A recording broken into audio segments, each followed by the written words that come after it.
Hello, good morning. So very happy to be here, and thank you so much. Having the opportunity to be here all of yesterday as well and hearing all the different exciting developments in this space, I felt like my takeaway was, oh, we got to do so much more. So it's really inspiring to actually finally have the chance to tell you what we're doing in Canada. So this photo behind me, it's quite misleading. This is not what Ottawa looks like right now. There's about 3 feet of snow and frozen tears, but nonetheless, it's a pleasure to be here. And just to give you a bit of a context in terms of the Canadian government before we talk about our department and what we're doing. The Canadian Civil Service is over 300,000 people, similar to a lot of the public services that take place in the United States. We are focused on serving Canadians. But knowing the world that we live in, it's changing fast. Disruptions are happening outside of government all the time, and we have to be ready. Our core function as public servants is to provide fearless, honest advice to the governments in power, to serve Canadians, as I mentioned, but also to be mindful of the changes that are going on around us so we can bring those changes inward. All the stereotypes that you may have heard about government, some of them may be true. Innovation in government is not an oxymoron, though. In fact, there are a lot of opportunities and a lot of changes taking place. One quick thing that I did want to flag before I go into the actual details about our department is the barriers. When we talk about innovation in government generally, the barriers are real. We aren't profit-driven. We have folks who often work for a lifetime in public service. They believe very strongly in their work, but it is a culture sometimes that is risk-averse. And how do you overcome those realities? How do you mobilize that many people in a different direction to try new things, to be inspired by different ideas, and to have that actually translate to interesting deliverables for those who you serve? Oh, there we go. Here we are. So, Environment and Climate Change Canada. We are one of the Canadian government's departments, and our mandate is quite ambitious. We are focused on informing Canadians about protecting and conserving our natural heritage. And for those of you who have been to Canada, it's a beautiful country, and we do take great pride in our natural resources, but also building a clean, safe, and sustainable environment for present and future generations. But it's beyond that. We have 13 branches and over 7,000 employees across our country. It is a big department with a sizable mandate, everything from policy development to looking at species at risk to the internal management, corporate relations, looking at our international relations in terms of working with other countries, including the United States. Of course, meteorological services. For those of you who've been to our country, we care about the weather. It does affect our day on a daily basis, and it's one of our key functions. We also look at science and technology. A lot of research happens within our department. And of course, environmental protection, the various laws and regulations that are there to protect our air and water and other natural resources. This is a large mandate. There's no one area that we're focused on. But as I mentioned, how do you take 7,000 people and 13 branches across the second largest country by size in the world and move them in a direction towards change? What we do know is that we needed to build something within. So what is IED? That's our team. It's the Innovation and Youth Engagement Division. It's a relatively new hub that was created within our department when our leadership recognized that there was a space that was required to actually build these ideas, generate these discussions, inspire others to do things differently. We don't do the innovation. We try to act as a catalyst for more of it to take place. One of the things that I say whenever I speak about our team is, innovation is happening in our department. We have many creative, insightful, and ingenious people who are coming up with new ideas and new approaches all the time. But there's no cohesive narrative. It was on an ad hoc basis. There was no structured approach to encourage it, to see it grow, and to have more of it take place. And we're not unique in that, in government.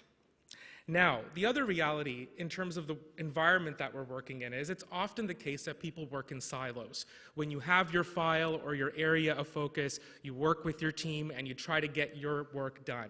But what about that cross-pollination? What about those sharing of ideas? How do you move this work in a way that is more collaborative, more engaging, more interesting, and generating more ideas? That was something that we recognized was a challenge. So what are we trying to do?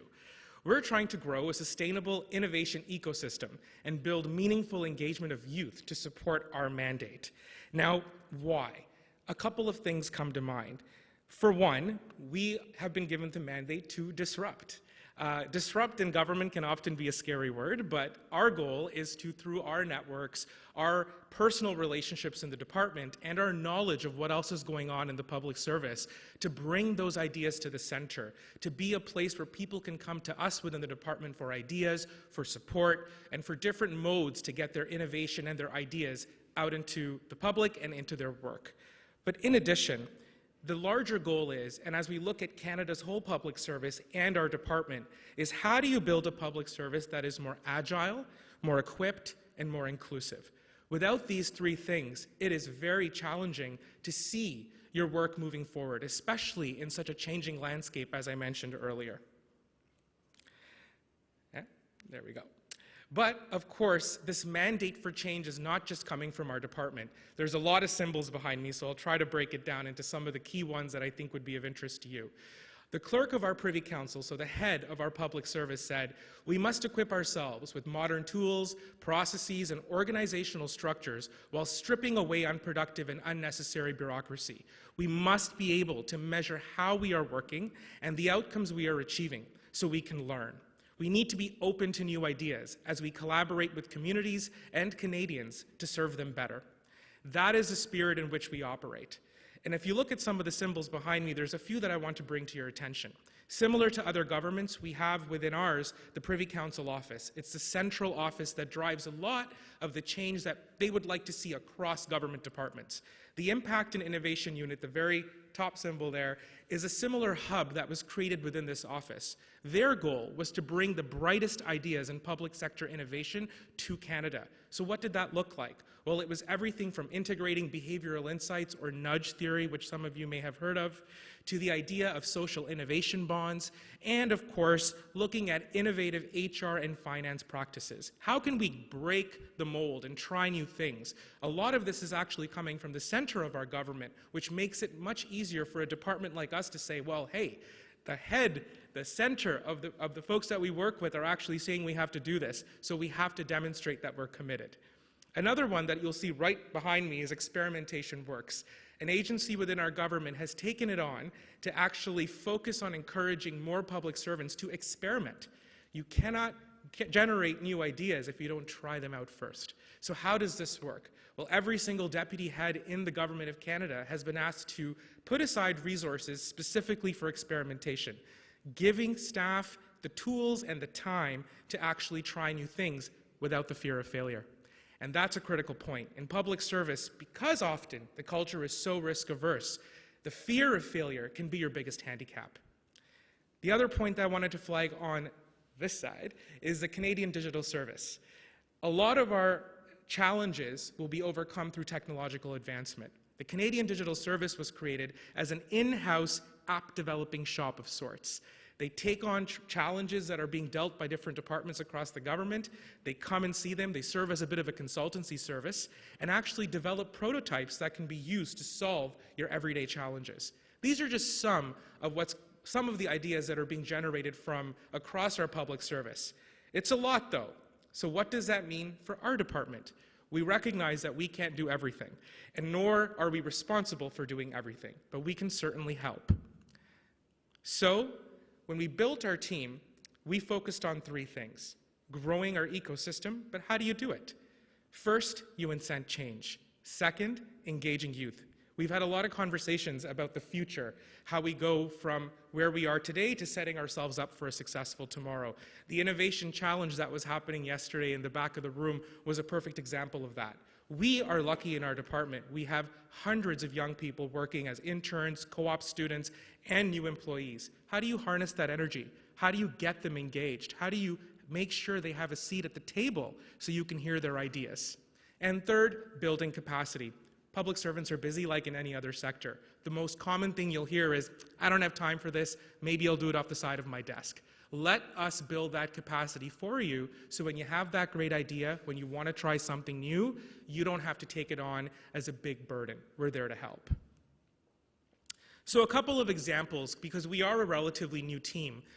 but we recognized that we had to show pretty quickly to our own department that we're here to demonstrate results. We've had a lot of conversations yesterday around measuring innovation and how you make it tangible for the average person to understand, well, what are your actions resulting in? And I'll get to that in a minute. But the first part for us was we've got to show people up front that our work is actually resulting in some exciting deliverables. The first was we created an innovation fund. We were able to secure a set amount of money that we could use to finance employees' ideas. So one of the concepts that has been well observed and well recognized is prize-based challenges. So the idea was that we would take this money, call out ideas across the department and say, hey, if there's something that you want to do that your existing structure does not allow you to do, come to us. Give us your idea. We will give you the resources to actually put it into action. This launched 2 years ago. We had 27 ideas, and 11 different ideas were funded, including one, this is my personal favorite, so I like to share it, but an idea on actually using crowdsourcing technology, so it was great to see Spigot here, to actually encourage citizen science in informing our meteorological sciences and data. So actually talking to Canadians about, okay, our satellites are saying you're going to get 10 centimeters of snow, but if you're telling me it's actually 3 feet, we may want to listen to you. So again, exciting ideas, and the goal was to really give them the resources to see their thoughts and their vision come to fruition. The second was the Dragon's Den. How many of you are familiar with the show? I don't know if, oh, great, couple of hands. All right. But we thought, again, that this was an interesting approach. You bring leadership to the front of the table, the people who are making the decision, you pitch your best idea, and they put their backing behind you. So earlier last year, one of the biggest issues that we're dealing with in our department right now is plastics, managing plastic waste. You must have heard a lot about the issues around how much plastics have accumulated in our oceans, and Canada has taken a leadership role both internationally and domestically to take action on this front.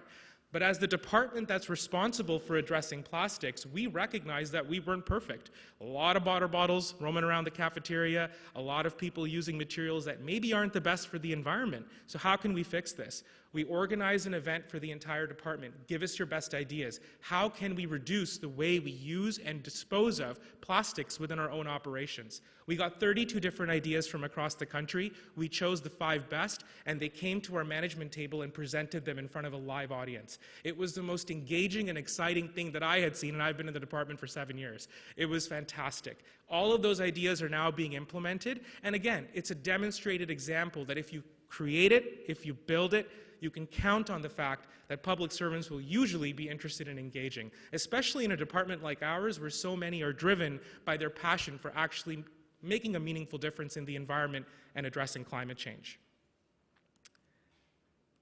Second point, building capacity. So what does our team look like? We're not very big. We're actually quite nimble. There's about 10 of us, and we're still in the early stages of our own development. But one of the things that I've observed as the lead of the team is you have to be nimble. You have to be flexible. Don't get stuck in structures. Bring in the talent and the expertise that will help demonstrate results.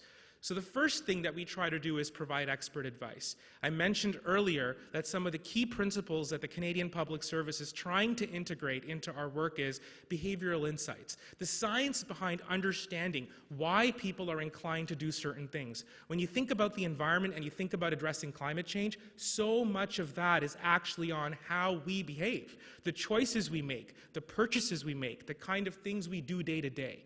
So we've brought in a scientist who serves as a fellow and takes on different projects within the departments. Again, not putting the work on other people, providing the capacity that is often missing. Second, experimentation. As mentioned, a big part of innovation is actually encouraging people to try new things, to give them the ability to take a chance. We actually have hired on a specialist who looks at how you can design randomized control trials, how you take an idea and compare it to an existing one and demonstrate that something has worked. In his time with our team, we have taken a scan for the first time of all the experiments that are going on in our department. One, it allowed us to understand how much of it is happening. Second, where it's not happening. And third, what can we do to leverage this? How do you get more people trying new things? Third, a design fellow. User design thinking, I was talking to a colleague from FIT yesterday about the idea of putting people first in the context of building things, constructing things. We're lucky in Canada that we have some leading programs in this area of work. We're bringing in a fellow with this expertise in April for a one-year term. What they will do, they will look at projects across the department to figure out, are we actually thinking about Canadians first? When you talk about the law on species at risk, or the regulation that is trying to reduce the amount of pollution in our waters, or carbon pricing and the way we're trying to address climate change, are we putting Canadians first? So this person will take this on, these different projects, to demonstrate that there is a way that we can adjust how we build policy, how we implement regulations, how we look at our mandate. Very exciting, but again, our goal is to build that capacity to share it with others as an example. The second thing, developing external relationships. You cannot work internally and in a silo if you expect for meaningful change to happen. One of the most exciting things that we have done is we've gone out of Ottawa into the rest of Canada, and here, frankly, to meet other people who are leading in this space. Ideas will rarely come from within your own team only. You're only effective, in my view, if you bring the best of other approaches, other thoughts, other ideas to your actual department. So we've gone ahead and done that. We've gone to some of our leading universities, in addition to one of the groups in the United Kingdom called Nesta, that is actually leading a lot of the public service and public sector innovation work outside in Europe, and Impact Canada, which is a very exciting social impact and innovation bond program that's been launched. Again, not every single partnership will result in something tangible. Sometimes it's a conversation. Other times, you realize, wait, this is something we can actually bring to our department. And this is something that can result in an exciting change. I bring it back to the first point. Most people have a busy day. These ideas may come about, but they don't have the time to run with them. That's what we try to do. We serve as a bit of a central capacity building force, so to speak, to bring those partnerships to fruition. Third is learning opportunities. A lot of people in the public service and other organizations, they're interested. They want to try new things. They are keen to bring the best of themselves to the office. But you have to give them the tools and the opportunities to learn so they can build this into their own work. So when I talk about the Behavioral Insights Fellow, or the Design Thinking Fellow, or the Experimentation Specialist, those three individuals cannot do all the work for the entire department. You have to share the knowledge. So one of the things that we encourage is that each of these experts organize learning events, workshops, opportunities for others within our department to actually get a sense of what this is. With that, one hopes that it almost is like a virus, that one person has a great idea, but it spreads. So people actually take it on, try these principles in their own projects, and run with them. We've seen some early successes with this.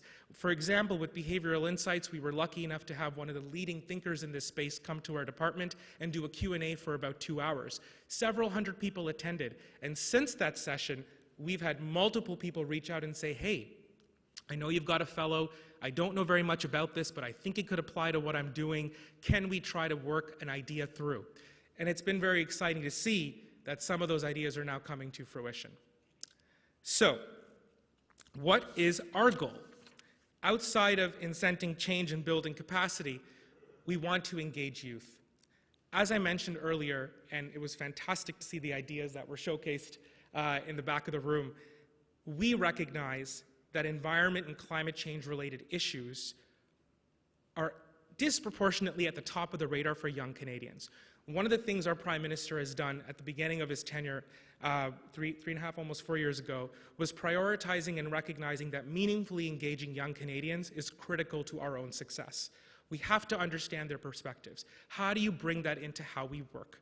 We're very lucky in our department that, as I mentioned, we've got several hundred young people who are keen, who are engaged, who want to contribute. They come with the most exciting ideas. Yesterday, when we were seeing that presentation from Trendsetter, I apologize if I got the name wrong, I was seeing all the metrics they use and the approaches that they were talking about in terms of how young people are now attached to brands and engaging with ideas, and how marketing and communicating it will really have to change to speak to this new generation.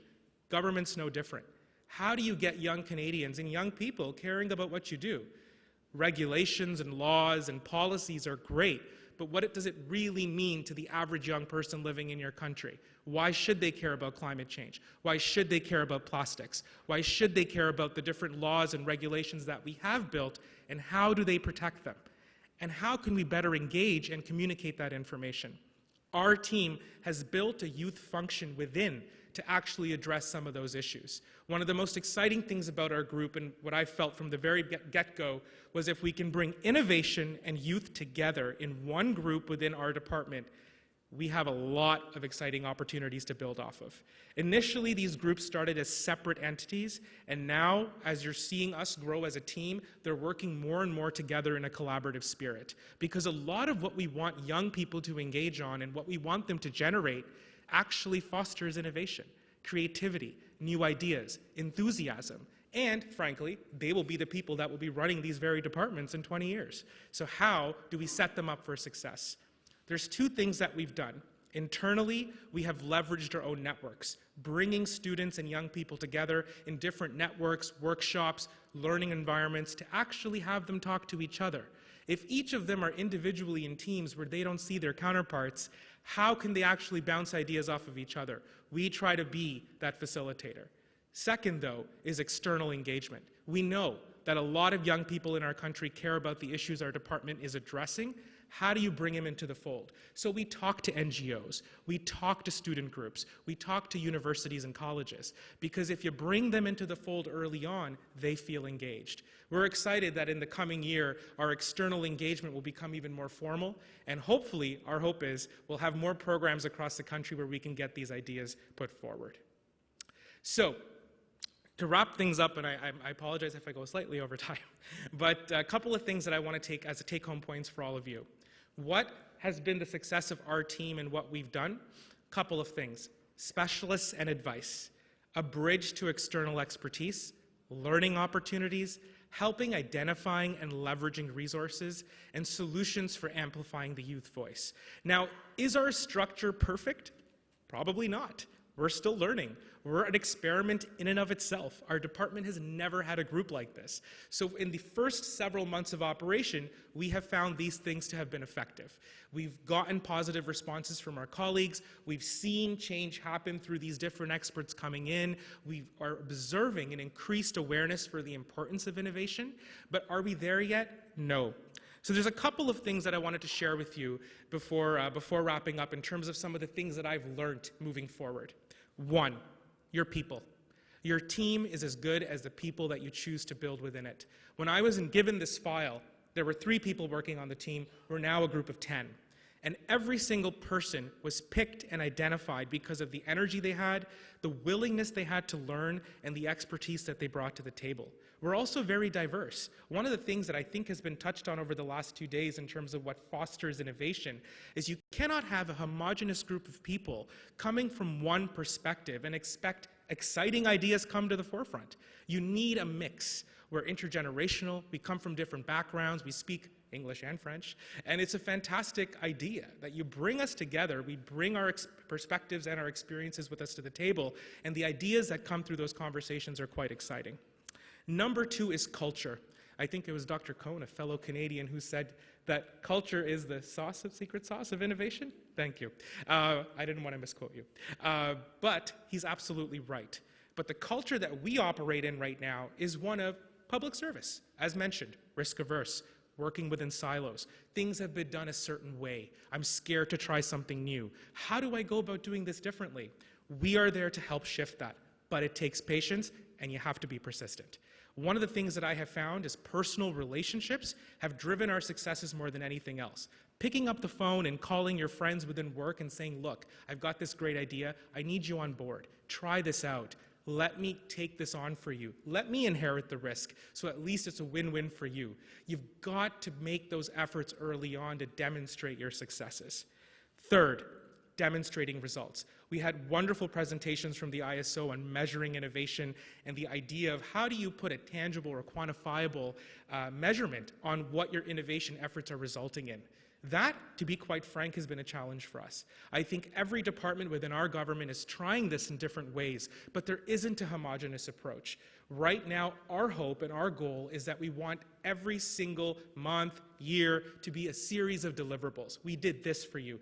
This is how your project benefited. This is how your program was better at what it does. That's our goal. Demonstrate the successes, demonstrate a win, and hopefully it replicates and amplifies. But I do recognize that at some point, there will need to be a concerted effort on talking about measuring the success of public sector innovation. What does that look like? How do you showcase that things are heading in the right direction? And I'd be very keen to get perspectives on that in this room. Lastly, top down, bottom up. You will see success in large organizations, including government, when the support is organic from those who are working in the space, but also from your leadership. One of the biggest wins that we had was our deputy minister and our assistant deputy minister decided that this was important. We didn't have to prove ourselves. We didn't have to demonstrate the reason for us to exist. They asked for us to exist. That has helped us immensely in how we try to move this forward. And very lastly, where do we go? We are still new, and there's a lot to learn, but I think the goal for us is, if in a year, our department and the people that work within it are more agile in terms of their nimbleness to be able to move around and adjust to changing situations, we have won. If they're more equipped, meaning they have better tools, better resources, better access to different ideas and expertise to deliver on their work, we have won. If we are, in my view, more inclusive, we have done a better job. Meaning, if more young people's perspectives are engaged, if we have actively and effectively engaged our Indigenous groups and communities across the country, if people, no matter of what their age or background, have a seat at the table when it comes to our key areas of work and what we're doing, we have won. My hope and my personal belief is we will get there, but it will take time. The most exciting thing, just very quickly, Langdon, because you spoke to the fact that our department has a massive mandate when it comes to addressing climate change and meaningful work on the environment. These are very political issues. They're important issues for Canadians and those around the world. Our view is that if our team does its job, we will actually be able to better serve Canadians on these very issues. Thank you very much. It's been a pleasure. Oh. And connect with us, please.